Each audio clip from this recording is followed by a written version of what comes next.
नमस्कार। प्रस्तुत है आज का चिंतन। मानव जीवन एक बहुमूल्य निधि है। अनेकानेक योनियों में घूमने के पश्चात यह दुर्लभ क्षण प्राप्त होता है। वह अत्यधिक सौभाग्य की बात है कि सृष्टि के प्रत्येक जीव को उपलब्ध न हो सकने वाले इस अवसर को प्राप्त कर हम मानव कहलाएं। वस्तुतः ईश्वर ने मनुष्य को जो शक्ति सामर्थ्य दी है वह अन्य प्राणियों की तुलना में हजारों गुना अधिक है।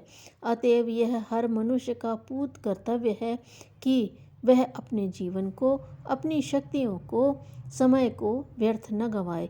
उनका सही सही और पूरा पूरा उपयोग कर वह सच्चे अर्थों में मानव कहलाने का गौरव प्राप्त करे। प्रायः देखा जाता है कि मनुष्य कुकामनाओं और कुवासनाओं की कीचड़ कुंठाओं में अपने जीवन को बर्बाद कर देता है। वह न तो ईश्वर प्रदत्त असामान्य क्षमताओं का महत्व ही जानता है और न जीवन का उपयोग। जीवन को भार समझकर वह नारकीय कीटों की भांति कषाय कल्मषयुक्त जीवन व्यतीत करता है और मौत के दिन पूरे करता है।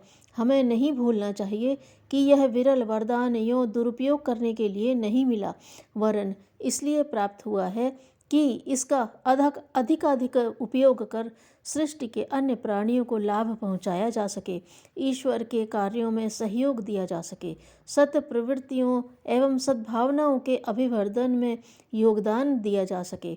जो इस ईश्वरीय प्रयोजन को समझता तथा इसके अनुरूप कार्य करता है वही ईश्वर का प्रेम और आशीर्वाद प्राप्त करता है। वस्तुतः जीवन एक कला है। जिसे ठीक से जीना आ गया उसे सब कुछ आ गया। वही सच्चा कलाकार है, वही सच्चा शिल्पी है। हम जी रहे हैं, मात्र इतना ही पर्याप्त नहीं है। जीवन का भार ढोना एक पृथक बात है और जीवन का सदुपयोग करना भिन्न बात है। परिवार के भरण पोषण के लिए आजीविका कमाना और बच्चे पैदा करना तो निम्न श्रेणी के मनुष्यों का कार्य है। शिश्नोदर जीवन तो पशु पक्षी भी व्यतीत करते हैं। पेट और प्रजनन के लिए जीने वाले मनुष्यों को जैविक इच्छाएं तृप्त करने वाला पशु मात्र ही कहा जा सकता है। जीवन का अर्थ है आशा और प्रगति। जिसे सही अर्थों में जीवन जीना आ गया उसे पल भर को भी निराशा और दुख की भावना उत्पीड़ित नहीं कर सकती। कठिन से कठिन परिस्थितियों में वह आशावादी व्यक्ति हंसते मुस्कुराते जीता है और अंततः लक्ष्य पा ही लेता है। जीवन का अभिप्राय है प्रगति, अर्थात प्रति क्षण अपने भाव संस्थान को, गुण कर्म और स्वभाव को उत्कृष्ट बनाना। धन वैभव तथा अन्य लौकिक ऐशनाएं तो क्षणजीवी हैं, नश्वर हैं, कामनाओं और वासनाओं को अधिकाधिक बढ़ाने वाली हैं, परंतु जिसने अपनी आत्मा को निर्मल बना लिया, कषाय कल्मषों से स्वयं को मुक्त कर लिया, वही सच्चा सुख प्राप्त करता है।